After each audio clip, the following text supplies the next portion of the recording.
जी, मेरा नाम रेखा यादव है। रेखा, अगर बात करें जो आपने आपके सिर पे क्राउन है, क्या जी। है सब अगर बात सर, ये एक मुंबई ग्लोबल का अवार्ड शो था जिसमें मैंने पार्टिसिपेट किया था और उसी में ये उसी का ताज है ब्यूटी कॉन्टेस्ट का। तो मुझे सेकंड प्राइज मिला ये। आप कहाँ से बिलोंग करते हैं? मैं हरियाणा से। तो हरियाणा से यहाँ तक की जर्नी की बात करें, सिर पे क्राउन है, ये सब समझ में नहीं आ रहा है, क्या कहना चाहोगे आप? सर, मैं एक्चुअली 3 साल पहले एक्टिंग के लिए मुंबई में आई थी और उस टाइम मेरे घर वाले अलाउड नहीं कर रहे थे, फिर भी मैं यहाँ पर आई और मैंने अपनी फिल्मी दुनिया में एक थोड़ी सी पहचान बनानी स्टार्ट की है। मैंने मूवीज़ वगैरह की हैं, बट मैंने ये जो शो है ये कभी भी मैंने मतलब स्टेज पे मैं कभी नहीं गई थी, तो मुझे डर लग रहा था कि मैं यहाँ तक कैसे जाऊँगी। लेकिन जो राजकुमार तिवारी सर है उन्होंने मुझे काफ़ी सपोर्ट किया कि नहीं, तुम एक बार इसमें आके देखो, अच्छा लगेगा और तुम कर सकती हो। तो मैंने काफ़ी मना किया, फिर भी सर ने मुझे काफ़ी सपोर्ट किया, तो मैंने इसमें भाग लिया। तो हरियाणा की जो लड़कियां हैं अक्सर स्पोर्ट्स में होती हैं जी। आप कहाँ से बिलोंग करते हैं? अगर आपको कोई देख रहा है तो क्या कहना चाहोगे आप? किसको ये सारा किसको कहना चाहोगे जिसकी वजह से आप मिला है? मतलब किसको मैसेज देना चाहोगे अपने घर पे, परिवार में, गांव में? जी, मैं एक छोटे से शहर भिवानी से बिलोंग करती हूँ। मेरे मम्मी पापा गांव में रहते हैं, मिलकपुर गांव में। और मेरी पूरी फैमिली को, किसी को ये नहीं था कि मैं मुंबई जाके कुछ कर सकती हूँ। सबको ये था कि नहीं, छोटे से शहर से, गांव से जाके लड़की क्या करेगी, और वो भी इतने बड़े शहर मुंबई में, क्योंकि यहाँ पे तो बहुत सारी अच्छी अच्छी लड़कियाँ, बहुत हीरोइन ये घूमती हैं, तो मैं शायद मुझे काम नहीं मिलेगा। बट जैसे ही मैं फर्स्ट टाइम मुंबई आई थी तो मुझे यहाँ पे एक ही मंथ में मूवी मिली थी और अभी तक मैं 5 मूवी कर चुकी हूँ। अभी मेरी रनिंग में है एक अजय देवगन और सोनाक्षी के साथ मूवी जिसका नाम है भुज द प्राइड ऑफ इंडिया, और आप सबको बहुत जल्दी वो देखने को मिलेगी। रेखा, आप ऐसे गांव से ताल्लुक रखते हैं, हरियाणा से जो लड़कियां घर से बाहर निकलती है जी, और कितना प्राउड है आपको ये पहन के? मुझे सच पूछो तो मुझे यकीन नहीं हो रहा कि ये ताज मैंने पहना है और मैं ये जीती हूँ, क्योंकि मैंने कैमरा फेस किया है, एक्टिंग की है, बट मैं ये स्टेज पे कभी नहीं गई। और जैसे ही मैं स्टेज पे गई तो मैं काफ़ी नर्वस और एक डरी हुई थी, लेकिन जब मैंने ट्रॉफी देखी वहाँ पर, तो ट्रॉफी देख के मुझे लगा कि नहीं, मुझे यहाँ पे डरना नहीं है, और बस आंखें बंद करके चली गई स्टेज पे। और क्योंकि हम कैमरे के सामने जाते हैं तो हमें कुछ याद करके जाना पड़ता है, जैसे मूवीज़ वगैरह में डायलॉग, यहाँ पे हमें कुछ याद नहीं करना पड़ता, हमारे अंदर जो टैलेंट है वो अपने आप निकल के आता है। तो मुझे काफ़ी खुशी है कि मैंने ये क्राउन जीता है और ये मिस टैलेंटेड का भी क्राउन जीता है, तो मुझे काफ़ी सारी खुशी हो रही है।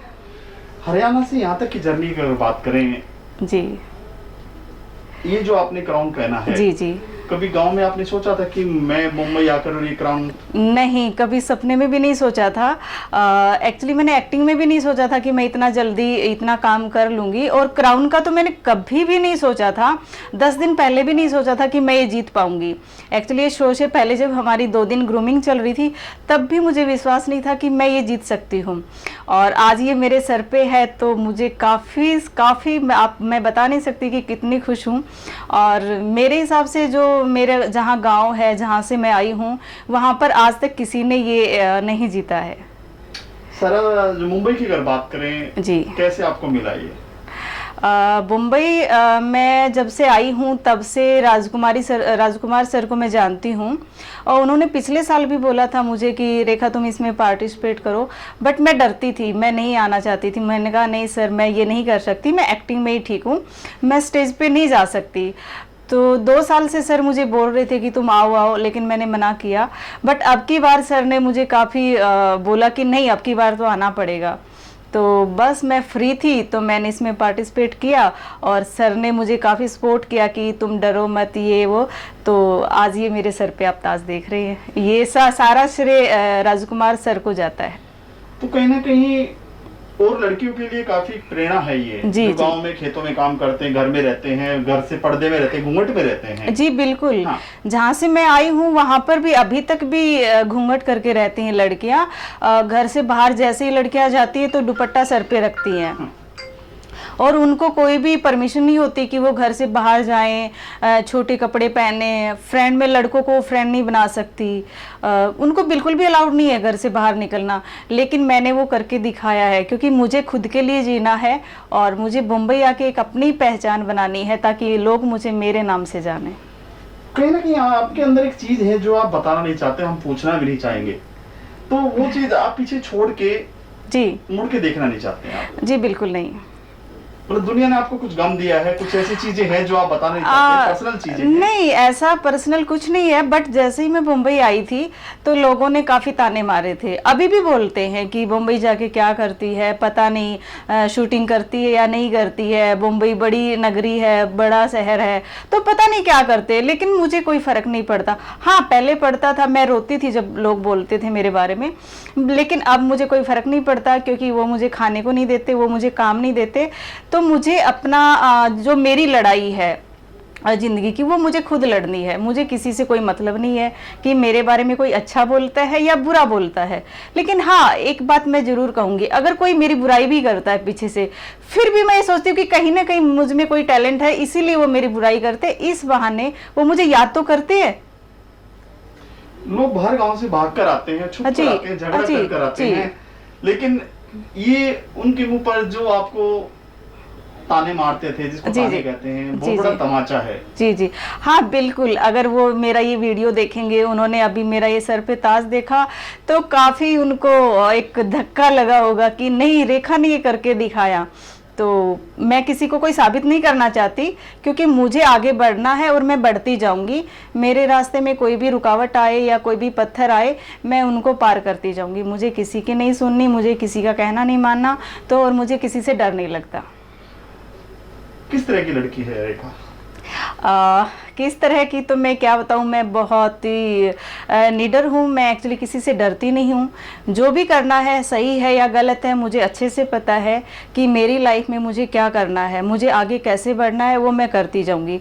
मुझे लोग क्या बोलते हैं उनसे कोई फ़र्क नहीं पड़ता। मेरा दिल, मेरा भगवान जानता है कि मैं अच्छा करती हूँ और अच्छा करके ही मुझे आगे जाना है। हरियाणा की लड़कियों के ऊपर अक्सर फिल्म बनी है, आमिर खान ने बनाई, बहुत सारी फिल्में बनी हैं। जी क्या आपका कुछ प्लान है कुछ ऐसा करने का, या अपनी तरफ से कुछ करे? अभी तो स्ट्रगल चल रहा है आपका। जी जी बिल्कुल। क्या है प्लान आपका? मेरा प्लान है, पहले तो मैं सक्सेस हो जाऊं, कुछ अच्छा मिल जाए, उसके बाद मैं मेरे हरियाणा के लिए कुछ करना चाहूँगी, क्योंकि वहाँ की लड़कियाँ कभी बाहर नहीं निकल सकती, उनको बाहर नहीं आने दे रहे। तो मैं अपने हरियाणा के लिए भी कुछ अच्छा करना चाहूँगी। हमने सुना है आप वहाँ पर भी कुछ फैशन शो कराने वाले हैं, ऐसा जो ये है ब्यूटी पेजेंट कैसा? हाँ जी जी, मेरा प्लान चल रहा है वहाँ पे। मैं सोच रही हूँ नेक्स्ट ईयर वहाँ पे भी एक फैशन शो मैं ऑर्गेनाइज करूँगी, और ताकि वहाँ हरियाणा की जो लड़कियाँ हैं जिनमें टैलेंट है बहुत ज़्यादा, बट उनको परमिशन नहीं है बाहर निकलने की, तो मैं चाहती हूँ उनके लिए मैं कुछ करूँ वहाँ पे। सर पे गोबर का टोकरा हटवा के भूसे का ये रखवाने वाले या बिल्कुल बिल्कुल बिल्कुल। क्योंकि वो लड़कियां बेचारी गोबर ढोती हैं या पानी के मटके लाती हैं, या फिर सिर्फ पढ़ाई से मतलब है उनको। क्या है कि हमारे शहर में 12th तक स्कूल होते हैं गांव में, वहाँ पे पढ़ा दिया। आगे अगर मान लो ग्रेजुएशन करना है तो वहीं शहर में, पास के शहर में करो। जैसे चंडीगढ़, दिल्ली नहीं भेजना चाहते वो लोग, बोलते हैं नहीं बाहर लड़की जाएगी तो बिगड़ेगी। बट मेरा मानना ये है जितना भी लड़की को बांध के रखोगे उतना ज़्यादा बिगड़ेगी, जितना खोल दो उसको, पिंजरे से बाहर जाने दो, वो कभी गलत काम नहीं करेगी लड़की। मैं अगर बोलना चाहूँगी कि मुंबई जैसा शहर मैंने कहीं नहीं देखा। मुंबई जितना लड़कियों के लिए सेफ है उतना कहीं पे भी नहीं है। मेरा गांव, मेरा शहर, या मैं दिल्ली गई हूँ या कहीं और शहर में भी गई हूँ, बट मुंबई जैसा शहर मैंने कहीं नहीं देखा जहाँ लड़कियों की रिस्पेक्ट की जाती है, जहाँ लड़कियाँ आधी रात तक घूमती हैं छोटे छोटे कपड़ों में, फिर भी कोई लड़कियों की तरफ बुरी नज़र से कोई नहीं देखता। लेकिन ये लोग हैं जो छोटे शहर के, जो मुंबई को बदनाम करते हैं, बट मुंबई बहुत बहुत अच्छा शहर है। लेकिन स्ट्रगल जो है, स्ट्रगल का मजा अलग होता है। क्या हाँ देखो, अगर हमें सब कुछ बना बनाया मिल जाता है तो हम उसकी कदर नहीं कर सकते। जैसे किसी के फादर का बना हुआ है, किसी के हस्बैंड ने बना के दिया है, बना बनाया सब कुछ मिलता है तो उसकी कदर नहीं होती। मेरा मानना है कि जहाँ हम स्ट्रगल करके जाते हैं और अपनी मेहनत से कमाते हैं, उसका एक अलग ही मजा है। और स्ट्रगल हर हर उसमें लाइन में है, ये नहीं है कि फिल्मी दुनिया में ही है। हम कहीं भी जाए, जॉब करने जाए या किसी अदर लाइन में जाए, हर जगह स्ट्रगल है। और अगर स्ट्रगल करके लड़की अगर आगे बढ़ती है तो उसकी मेहनत एक अलग ही रंग लाती है। स्ट्रगल की कोई वाकया शेयर करेंगे आप हमारे साथ? सुबह निकलते हैं, पैदल भी जाते हैं, जी जी, रिक्शा का पैसा बचेगा। जी जी, बिल्कुल बिल्कुल। मैं पूरे दिन भर एक रोटी खाकर, बिना रोटी खाए चाय पी के निकल जाते हैं। मेरा है ये स्ट्रगल। मैंने स्टार्टिंग में जब मैं मुंबई आई थी तो मुझे मुंबई के बारे में कुछ नहीं पता था। मैंने बैग उठाया था और मैं ट्रेन में बैठ के मुंबई आ गई थी। तो मुझे रहने का, कहाँ जाना है, कुछ नहीं पता था। तो मैं एक चोल में रही हूँ, बिल्कुल चोल में, जहाँ तक हम सपने भी नहीं देख सकते। हमारे गांव में तो ऐसा गरीब से गरीब भी नहीं रहता जहाँ पे मैं मुंबई में रही हूँ। और वहाँ से बारिश में ऊपर छत से पानी टपकता है, फिर हम बारिश में बाहर निकल रहे हैं एक ऑडिशन देने के लिए, कहीं भी ऑफिस में बात करने के लिए। तो सोचते हैं कि चलो पैदल चलते हैं यार। अगर पैदल ज़्यादा दूर है तो हम रिक्शा में जाते हैं, लेकिन वहाँ पर शेयरिंग में जाते हैं। बट उस टाइम हम ये सोचते हैं यार, आज तो हमारा रिक्शा का इतना पैसा लगा है तो चलो आज हम खाना नहीं खाते। तो वो एक चीज हम करते हैं कि कई बार हम रिक्शा में ज्यादा पैसा लगा तो चलो आज खाना नहीं खाते। तो वो दिन भी मैंने देखा है कि भाई एक दिन खाना नहीं खाया, चलो यार आज रिक्शा का ज्यादा पैसा लगा है। तो ये तो स्ट्रगल है और मैंने किया है। रेखा, एक सच बात आप बोलेंगे, कितने पैसे लेकर मुंबई आए थे? क्योंकि ये चीज जो है बहुत ही दिल से निकलती है आदमी का, मुंबई में शायद कोई छुपाता नहीं है। जी हाँ बिल्कुल। अब मैं क्या बताऊँ, क्या लेकर आए थे हरियाणा से? हरियाणा से मैं मेरे कपड़े लेके आई थी और कुछ पैसे लाई थी, ताकि यही 8-10 हज़ार रुपये लेके आई थी, जिससे मैं रेंट दिया और 1-1.5 महीना मैंने उससे रोटी खाई, ऑटो का दिया जहाँ भी ऑडिशन देने जाती थी, बस। रेंट देने के बाद कितना पैसा बचा आपके पास? रेंट मेरा स्टार्टिंग में 5-5.5 हज़ार रुपये रेंट लगा था। बाकी 3-4 हज़ार, 3.5 हज़ार रुपये मेरे पास बचा था, जिसमें मैंने 1.5 महीना लगभग निकाला। मतलब स्ट्रगल करके मैं पूरा दिन खाना नहीं खाती थी। पूरा दिन ये सोचती थी नहीं यार आज खाना नहीं खाना, चलो नेक्स्ट डे एक टाइम खाना खा लिया, चलो दूसरी टाइम नहीं खाते, क्योंकि मुझे यहाँ पे स्ट्रगल करना है। खाना खाए बगैर मैं रह सकती हूँ, बट मुझे जहाँ पे ऑडिशन देने जाना है और मुंबई में एक जगह से दूसरी जगह जाने में बहुत ज़्यादा किराया लगता है। यहाँ पे सबसे महंगा यही है किराया, जो सबकी कमर को तोड़ के रख देता है। तो मैंने ऐसा किया है। सबसे ज्यादा हेल्प आपकी किसने की मुंबई में, जब आप बुरे वक्त में नहीं, मतलब स्ट्रगल के दौर में? अभी भी स्ट्रगल है? Yes yes. सबसे पहले जब मैं मुंबई में आई थी तो मैं राजकुमार तिवारी सर को ही जानती थी और मैंने इनसे ही रहने का पूछा था कि सर मुझे रहना है तो प्लीज़ आप मुझे बताइए कि मैं कहाँ रहूँ। तो इन्होंने मुझे किसी का नंबर दिया था कि आप इनसे बात करो। तो एक आंटी थी, उनसे मैंने बात की तो उन्होंने मुझे महाड़ा में शिफ्ट किया कि आप यहाँ पीजी में रह सकते हो। तो मैं वहाँ पे रही थी। उसके बाद एक सर और हैं जिनसे मैं पूछती थी कि कहाँ पे ऑडिशन देना है, कहाँ जाना पड़ता है, क्या करना पड़ता है। तो और स्टार्टिंग में मैं जब निकलती थी घर से तो विदाउट मेकअप निकलती थी, तो मुझे नहीं पता था कि हाँ मेकअप करके जाना पड़ता है। तो मैं हमेशा रिजेक्ट होती थी कि नहीं नहीं नहीं आपका लुक नहीं जा रहा, ये नहीं जा रहा। तो अचानक से मुझे एक फेसबुक फ्रेंड था मेरा, तो उसने राजस्थान से फ़ोन किया कि एक राजस्थानी मूवी है लीड में, तुम करोगी? मैंने कहा हाँ मैं करूँगी। तो मैंने सोचा वो मजाक कर रहे हैं कि ऐसे ही कौन मुझे लीड में काम देगा। बट उन्होंने टिकट कराया, मैं राजस्थान जोधपुर गई और मैंने प्यारा बाबुल जो फर्स्ट मूवी है मैंने वो लीड में किया। उसके बाद 3 हिंदी मूवी की और अभी 4थी मूवी मैंने अजय देवगन और सोनाक्षी के साथ की है। और उनके साथ काम करके, उसमें फिल्म का नाम क्या है? भूजदा प्राइड ऑफ इंडिया नाम है उसका। एक्चुअली ये अभी रिलीज हो जानी चाहिए थी, लेकिन ये अभी लॉकडाउन की वजह से। मेरा सोनाक्षी की फ्रेंड का रोल है और इसमें काफी अच्छा है मेरा।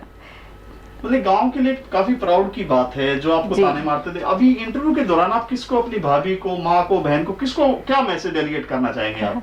या जिसने आपको ताने मारे उसको कुछ कहना चाहोगे बड़े प्यार से हंसते हंसते? नहीं, जिसने ताने मारे मैं उसको कुछ नहीं कहूंगी। मैं तो यही बोलूंगी चलो अच्छी बात है। आप बोलेंगे? नो नो नो, मैं नाम नहीं लेना। जिनको आप इसके लिए बोलना चाह रहे हैं कि आप देखो मैं बन गई हूँ, आपकी मेहनत से यहाँ तक पहुंची है, जिन्होंने आपको, कुछ लोग ऐसे भी होंगे जिन्होंने आपको पुश किया कि आप जाइए। हाँ, मेरे भैया भाभी हैं जिन्होंने मुझे काफी हेल्प की है क्या मैसेज, क्या कैसे मिस करोगे उनका मैं नाम तो के साथ? यही बोलूंगी कि मेरा भाई सचिन और भाभी मनप्रीत जी, थैंक यू, आप लोगों ने मुझे काफ़ी सपोर्ट किया। और मेरी सिस्टर भी हैं, उन्होंने मुझे सपोर्ट किया कि जाओ दीदी, आप जाओ और हम पीछे सब कुछ संभाल लेंगे, बट आप जाओ और कुछ बन के दिखाओ, ताकि हमें भी प्राउड फील हो कि हमारी ननद ने, मेरी सिस्टर ने इतना अच्छा एक प्लेटफॉर्म मतलब हासिल किया है।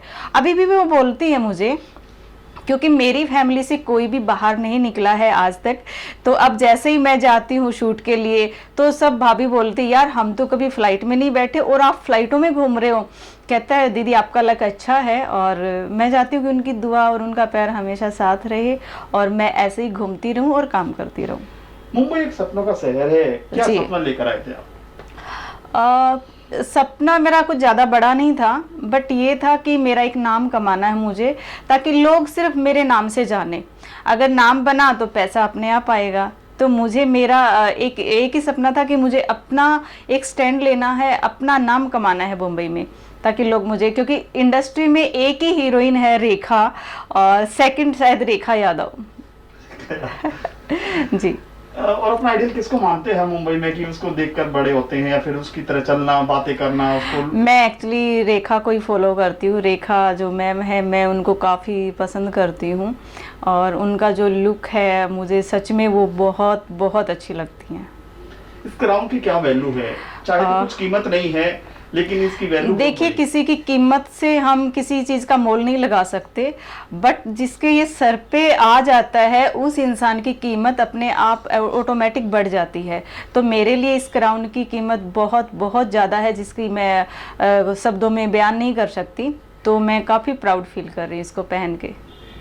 और अपने हरियाणा के जो लोग हैं कम्युनिटी के, जी जी, कोई आपकी हेल्प के लिए आगे आया कभी? चलो अपनी लड़की अपने यहाँ। नहीं नहीं, कोई हेल्प नहीं करता इस दुनिया में, और सब चाहते हैं कि अगर ये तरक्की कर रही है तो इसको पीछे खींचे, हेल्प कोई नहीं करता। अपनी लैंग्वेज में ज्यादातर क्या कहना चाहोगे? हिरी लैंग्वेज में, यादव की लैंग्वेज, क्या बोलना चाहेंगे आप इसको अवार्ड को लेकर? इस अवार्ड को लेके मैं यही कहना चाहूँगी कि हरियाणा के जो लोग हैं, जेंट्स हैं, लेडीज़ हैं, माँ बहनें, सब कुछ हैं, उनको यही कहूँगी कि अपनी लड़कियों को, अपनी बहुओं को बाहर निकलने दो, उनको आगे बढ़ने दो, क्योंकि उनके भी सपने होते हैं, उनका भी एक मन होता है कि भी वो भी आगे बढ़े।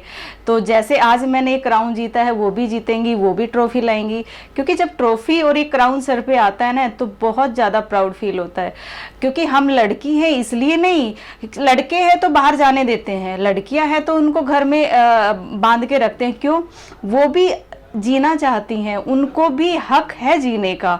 तो मेरा यही मानना है हरियाणा के सब लोगों को कि अपनी लड़कियों को, बहुओं को बाहर निकलने दो और उनको आगे बढ़ने दो। किसानों के लिए क्या मैसेज देंगे आप, जो भी चल रहे हैं, आपके भाई बहन हाँ सब जी। बैठे हैं वहाँ पर मोर्चे पर? देखिए, मैं तो यही बोलूँगी किसानों को कि वो बेचारे इतने टाइम से बैठे हैं और भूखे प्यासे, इतने, हाँ हरियाणा में फ़िलहाल इतनी ठंड है, मुंबई में तो देखो पसीना आ रहा है, इतनी गर्मी है, बट वहाँ पे बहुत ज़्यादा ठंड है। तो मैं तो यही बोलूँगी, उनकी मांग, जो मुझे नहीं पता सही है या गलत है, मैं सरकार से यही बोलूँगी कि जितना भी जल्दी निपटा सको तो इसको निपटाओ, क्योंकि वो हमारे जो किसान लोग हैं वो बेचारे वहाँ बैठे हैं, तो वो इतनी ठंड में बैठना आप लोगों को पता ही है कि कैसे वो मैनेज कर रहे हैं। उनकी कैसे हेल्प किया जाए? जैसे बाहर से, घरों से खाना वगैरह आ रहा है, हर चीज आ रही, दूध दही देखिए, खाना तो उनके लिए आ रहा है, अगर नहीं आ रहा, नहीं, सरकार उनको खाना दे रही है, प्रॉपर खाना सब कुछ दे रही है, लेकिन रोड पे खड़े होना, एक ठंड में रात को सोना, उनको हर चीज़ की प्रॉब्लम तो है। ये खाने की प्रॉब्लम नहीं होती, टॉयलेट की भी होती है, सोने की भी होती है। तो मैं तो सरकार से भी यही बोलूँगी, किसानों से भी यही बोलूँगी कि जल्दी से अपना निपटारा, जो भी सही गलत जो भी है उन लोगों का, इसको जल्दी ख़त्म करें और अपने घरों में जाएं, क्योंकि उनकी भी माँ बहनें बेटी हैं घर पे जो वेट कर रही हैं, और हमें तकलीफ़ होती है जब किसान सड़क पे बैठे हैं और इतनी ठंड में वो भी। आप खुद किसान की बेटी हैं? यस तो जी हाँ। कितना, कैसा रहता है माहौल? मतलब मतलब दूसरों के लिए खाना उगाना हर चीज। देखिए, मैं किसान की बेटी हूँ और बचपन से मैंने खेती बाड़ी देखी है। मेरे पापा करते हैं, आज भी करते हैं, तो मुझे पता है कि कितनी मेहनत से वो हल जोत के गेहूं, सरसों, जो भी अनाज होता है खेत में वो पैदा करते हैं और उनको भाव कुछ नहीं मिलता। और अगर आज हम सब्जी लेने जाए मार्केट में तो कितनी महंगी मिलती है, लेकिन जब किसान मंडी में बेचने जाता है तो उनको कोई भाव नहीं मिलता। अगर किसान नहीं है तो हर कोई भूखा रहेगा, क्योंकि किसान है तो सब्जी है, गेहूं है, आटा है, सब कुछ है। अगर किसान नहीं तो कुछ भी नहीं।